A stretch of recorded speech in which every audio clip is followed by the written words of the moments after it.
Well, I figured since there's not a whole lot of information out there, I'll do a review on the new Bushnell 4.5-30x50 34mm tube XRS. First off, I figured what we can show you that I haven't seen on the internet very much are the turrets and how they operate and how positive the clicks sound. I know it's not a very detailed review, but it's a lot more than I've seen lately. This is sitting in a spur mount, 34mm tube spur mount, 30mm height, and as you can see, it has about a ½ an inch gap from the bore. That's in my opinion, it's very acceptable. It's very close. But we'll get to the turrets. As you can see, it looks just like their HDMR turrets, same size, but with one big difference, and another big difference that you can't quite see. But these are a 10 mil per revolution turret instead of the 5 that the old HDMRs have. You still have the locking mechanism. You have to pull up to actually make adjustments, and these stay a lot better than the HDMRs do. I used to have problems with those sucking back down, but it seems like they have corrected that. Maybe a hole in the O-ring so it doesn't create pressure. But I just wanted you to hear the clicks, because this is one of the things I was concerned about when I first bought the turret, the scope. But they're very positive, as you can hear right now.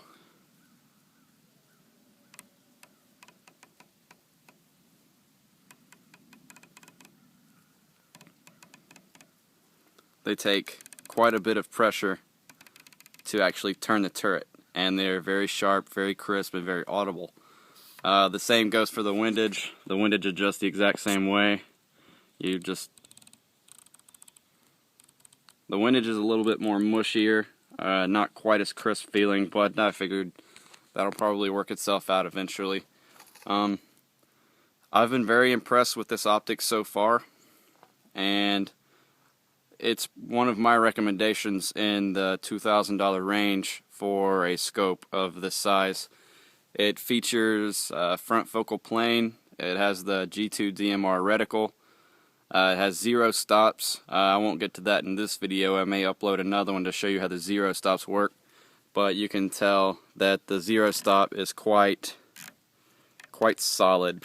I'm putting some decent pressure on it, and it's not like some other makers where it has a little give. This has absolutely no give. Very similar to the Night Force turrets.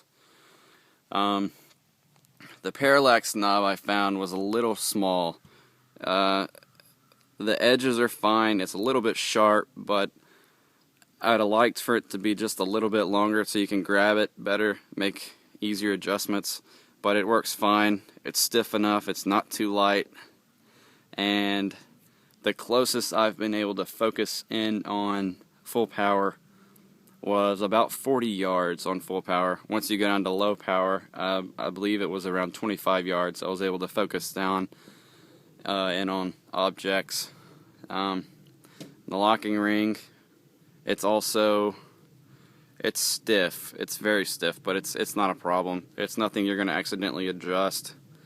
And it has a new a feature we've been seeing lately, where it's got the knob to help you turn it better. But that's just a short review. If you guys want anything else to see from the turret, just let me know, or from the scope, and I'll see what I can do to upload another video for you guys. Thanks. Have fun shooting.